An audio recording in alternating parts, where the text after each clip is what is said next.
talk to you guys like we're in your living room? Yeah? Yeah? Well, good afternoon. Oh, that's so weak. Good afternoon.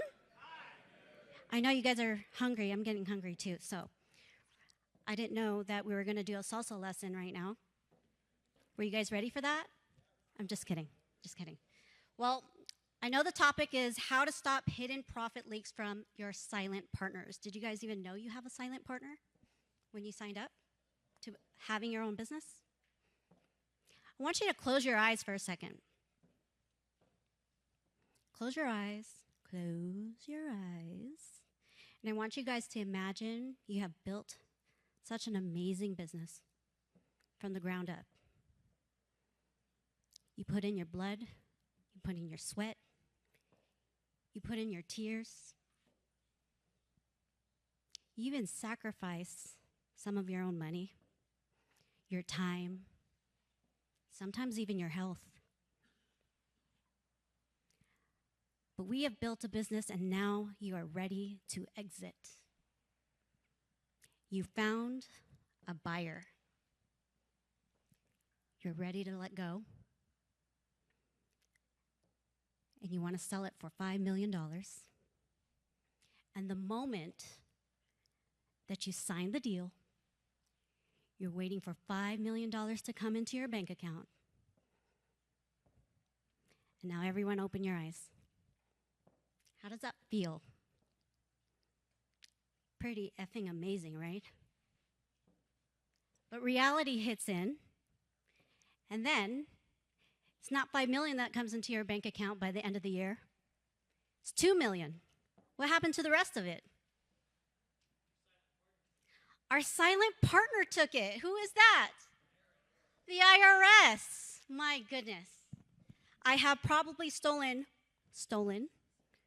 almost $1 billion. That's my track record by the end of the year. Through all of my clients for the last 9 years doing tax strategies. $1 billion could have gone to the IRS.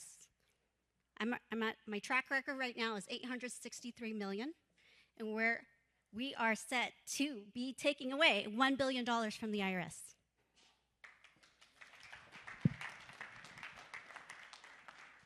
Yes? Okay, so I'm going to go a little fast. Disclaimer, this is for presentation only and education, okay? This is not for you. It's not even advice. This is something for you to take home and add as awareness. And all these amazing speakers that you heard today, and our sponsors now, CFO, Taylor, Proactive Team, and whatnot, and Starlink as well. They are huge partners that are going to help implement all these strategies into your business, because at the end of the day, everything ends up on a tax return. All right. I have a question for you guys. What is the largest expense that you will ever incur in your life? Taxes? That's it? Taxes? Divorce. Oh man, yeah, that's costing me a pretty penny right now. How about kids? I've heard someone tell me kids. You know, kids can actually be an asset or a liability. Depends on the parents. It's actually ignorance. That's the greatest expense that you will ever have in your life, because when we learn from our own mistakes, it costs us something. It costs us time, money, energy, and effort, right? It costs us something. I bet you, after you leave today, you're going to be more aware about what you're doing and who to actually partner with. There's so much that we don't know. There's still so much I don't know, right? So here's the thing, is that 90% of businesses fail in the first 90 days of you acquiring your own business or starting your own business. It just takes them 5 years to realize it. Some of you guys just chuckled. It's true, right? What do I mean by that? Anyone? If you even have the decency to even think about your product, you're thinking about sales, you're thinking about marketing, and you rinse and repeat, and you keep playing offense this entire time, who is defending you? Where is your defense strategy? When you drive a car, what's the first thing you put on? Your seatbelt protection. You need some sort of protection. Will it prevent a crash from happening, or will it 100% protect you? Probably not. But it's going to lessen the impact. And if we can lessen the impact, sometimes realizing in 5 years, why do I say 5 to 7 years? 5 to 7 years. IRS comes a lot later. I have a client that brand new client last week. He owes about $86,000 to the IRS because of something that happened 7 years ago. He forgot to pay a bill. You would think IRS would send you letters, but really that's their strategy. Penalties plus interest. How many of you guys have felt that before? Wow, half of the room. Then we have to deal with consequences. How many of you guys are John Wick fans? Yes? We always have to deal with our consequences. The consequences is a cost. And sometimes you need some peace of mind for it. There's over 35 million businesses that are not properly structured today. How many of you guys are solopreneurs? LLCs, S corporations, C corporations, couple of C corps. There's some C corps that shouldn't even be a C corp. There's some LLCs that shouldn't be an LLC. There's some S corporations, it might even just be a hobby. A hobby as in you need to go back to the basics, solopreneur. When you're a solopreneur, some of you guys need to be an S corporation. How many of you guys have felt that you have not been in the right structure? Right? And sometimes we have to change. And when we have new levels, there's new devils. When you have a certain income, another partnership, sometimes you need to change your structure, and that's part of protection. So here is a sample of some entity structures. LLC management, families, LLC holding corporations and having the right. Some of you guys just have one entity. One entity has one EIN. You need one set of books for each entity. And for actual ultimate, as far as ultimate protection, you need to kind of separate your business activities from your assets. This is just one simple, very, very simple entity structure. How many of you guys have multiple businesses? Keep your hands up. More than 2, more than 3, more than 4, 5, 6. Okay? On average, there's about 3 to 4 entities that you would need to create. Just having a family LLC holding company, it doesn't have to operate. It is a tax strategy, and it is also asset protection. Here are some of other entity clusters that I have worked with other attorneys and estate planners. Go ahead and take a picture. And sometimes, depending on what's happening in your life, whether it's you and your business partner, sometimes when we go through divorce and we have a new set of family, we would need to create more protection. Even with that brick wall there, sometimes I set that up for those that have multiple partners and multiple families to protect the assets that they built from the past all the way up to the current. All right, so business playbook. Remember what I told you about offense? How many of you guys play offense, operations all the time, all day long? People, process, product. People, process, product. Sales, marketing, product, administration, customer service.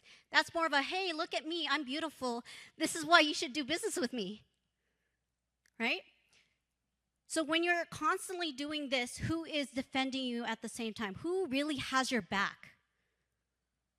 Is your books really in line? Because IRS is going to try to take a good chunk of that. A vendor is going to try to take a good chunk of that. How about an employee? How many of you guys have an employee problem before? It's not fun. It's not fun.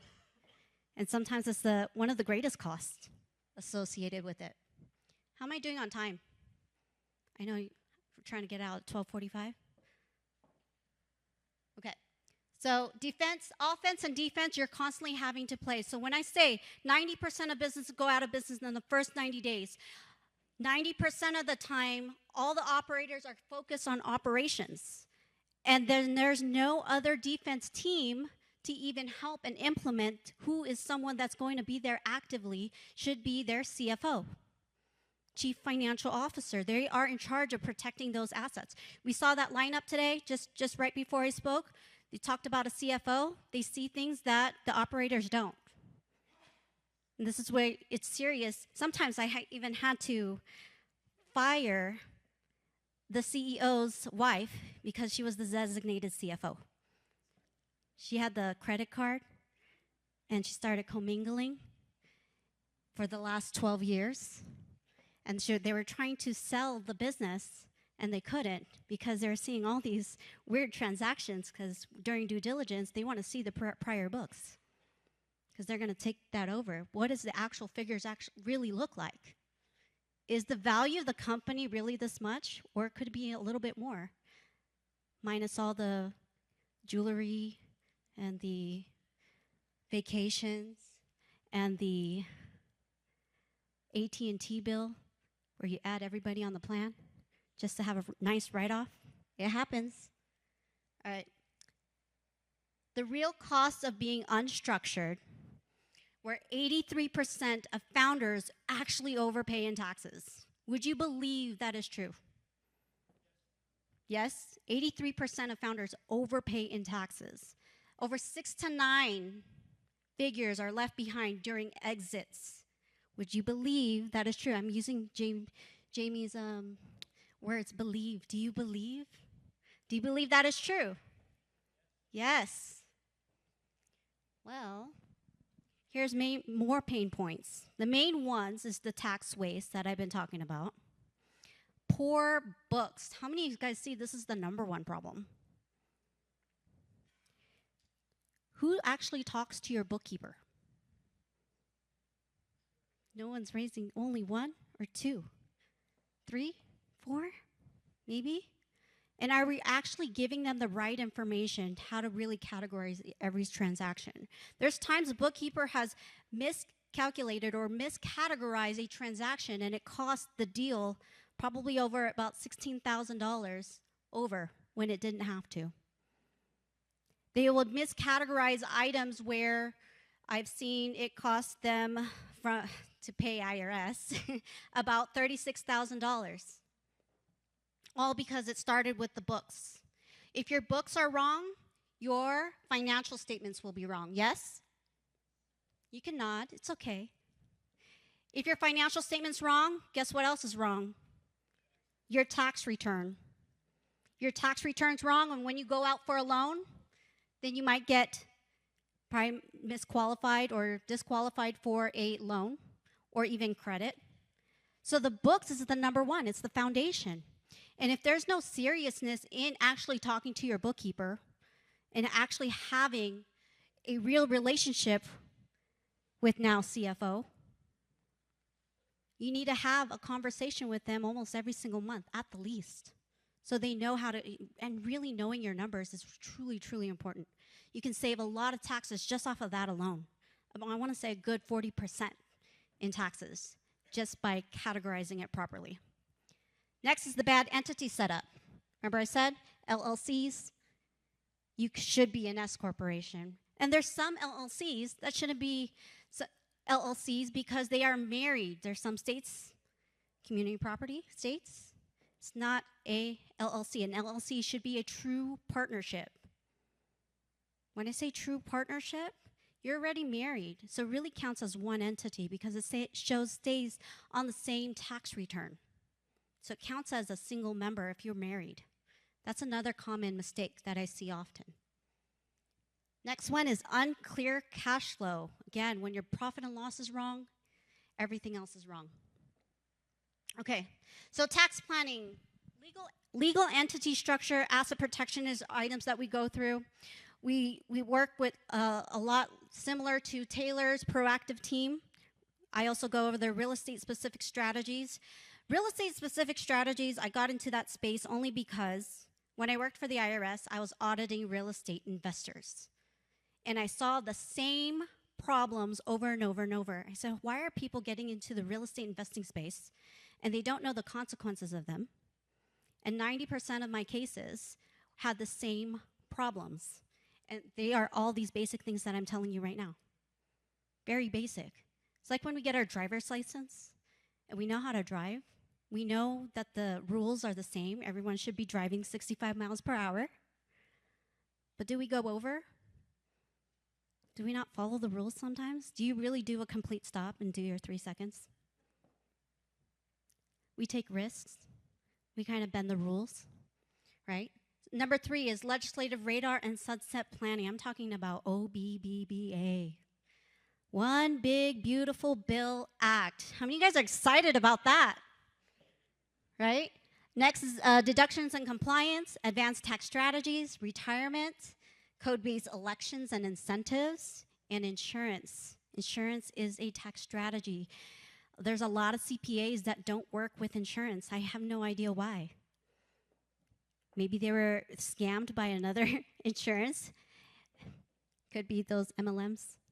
Okay, I'll shut up. But yeah, which brings me to landmine number 1. When Nathan asked me to speak and do a training online, and he wanted me to come up with the common tax strategies, these were the top 3 that I saw with every single entity. Every single entity. Every single type of industry, from real estate all the way down to construction and hospice. So, wrong deal structure, they just talked about it earlier. When you have the wrong deal structure, a deal's gonna look good on paper, but the numbers don't just add up, okay? Stock versus an asset alters out the depreciation and its tax outcomes. How many of you guys know the difference between stock and asset sale? Not too many of us. Not too many of us. Stock is when you actually adopt everything that the seller has created, even their problems and all the liabilities, yes? An asset is just something where you are just obtaining a piece of the business. I have a junk removal company who wants to sell his entire business, create a great branding strategy, and he's really known for the branding and the service. But when he found a buyer, all they wanted was his trucks. Can we just get your vehicles? Because all they wanted was the step up in basis. So the main reasons why buyers would want to buy an asset sale is for the step up in basis. Step up in basis means that they get to take the depreciation based on the value that they bought it for at that time. But the sellers want capital gains. The sellers want capital gains. Did you know that you can have the best of both worlds? Assets, the stock and asset sale.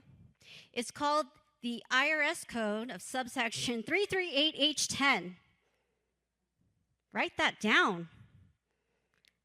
Subsection 338H10 can actually satisfy both worlds, and it's only for tax purposes.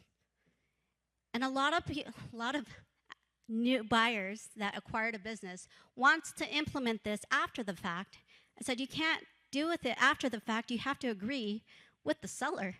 So it happens before you even sign the document, especially during your LOI, your letter of intent. And it should be in your agreement. This form, called the 8823 form, needs to be signed within the 15th day of the 9th month in order for this to be taken advantage of. Huge tax advantages for both folks. Landmine number 2, nexus blindness. I have a lot of Amazon, e-commerce. How many of you guys have an e-commerce business?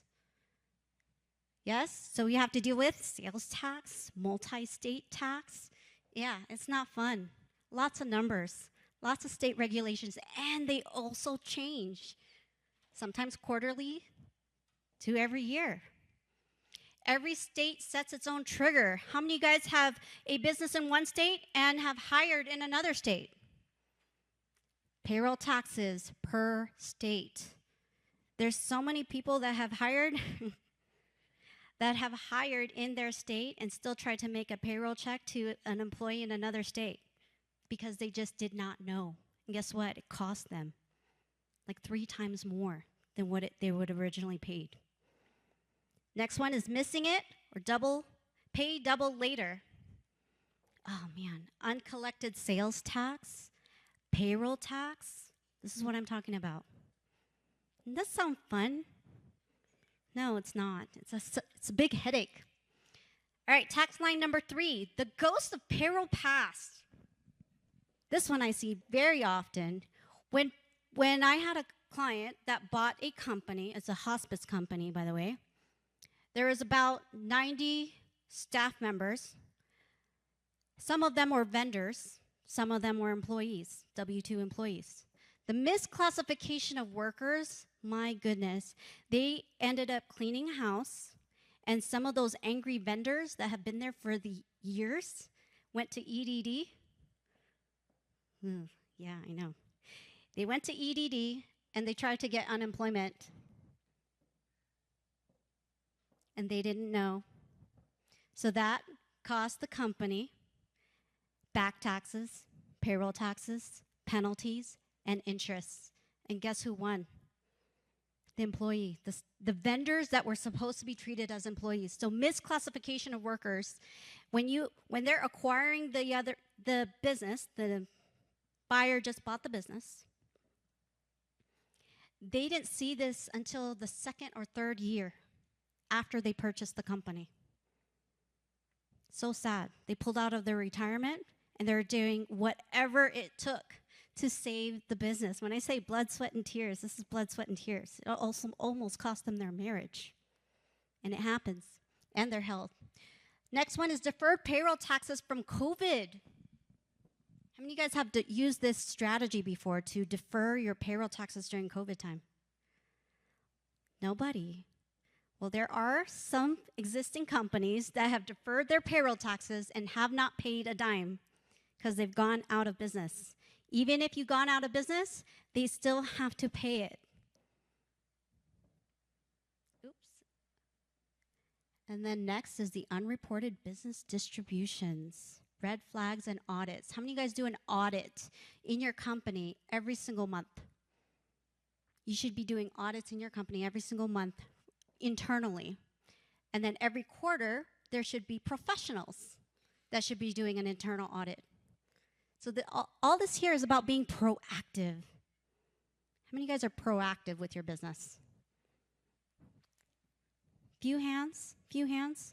And if you were to plan ahead, wouldn't you save a lot more money? Yes. And if you didn't plan and didn't know where you were at, and you don't know your numbers, that's going to cost you. Because what you don't know will cost you. All right. It's blurry. Oh, I pressed the wrong button. I'm sorry. Okay, so the key thing here is to be proactive and get the right professionals in place before an LOI happens, before you even start selling your business.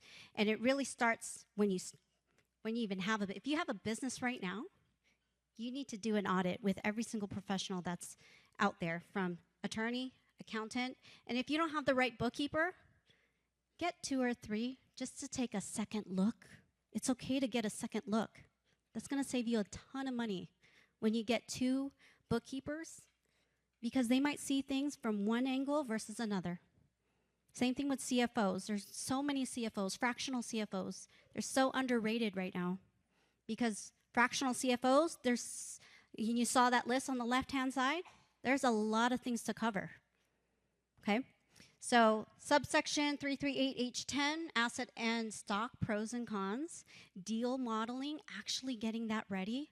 It's when you start your business, you also have to have the exit in mind. And that all happens on your operating agreement. How many of you guys have an operating agreement? Do you guys ever look at it from time to time? Yes? Sometimes we have to use it as a reference, and you have to really think about the exit strategy, especially with partners. Partners can actually cost you a pretty penny. And number 2, of course, the nexus blindness. I talked about the state guidelines. And number 3, ghost of payroll past. So these are the 3 common, very, very common problems of tax strategies. How am I doing on time? Good, speed up, yeah? Okay. Well, I'm pretty much done. CFO, having an investment advisor, and this is we're talking about a family office. When I believe Steve said, get the right people. And how do you find the right people? By kissing many frogs. And I've kissed a lot of frogs. I'm still kissing frogs. And it comes to a point where there's so many entities in different states that require different professionals from different states. And they all acquire different mind and expertise. So sometimes I need to tap into that. So creating family offices are so important in every single business.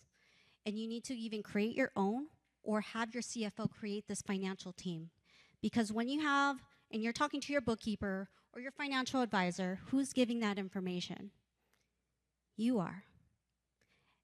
And when the client gives that information, that doesn't mean everybody's on the same page. Do you even know what information that the accountant needs or what the bookkeeper needs? And if you don't, then the bookkeeper is only getting a certain piece of information that they might not even consider. Same thing with an estate planner. When do you plug them in? How about an insurance agent?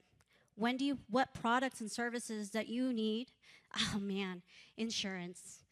I have another story that I just found. Another client, he had an insurance policy that was valuated on his personal, but it was really for business, and the insurance agent didn't understand that.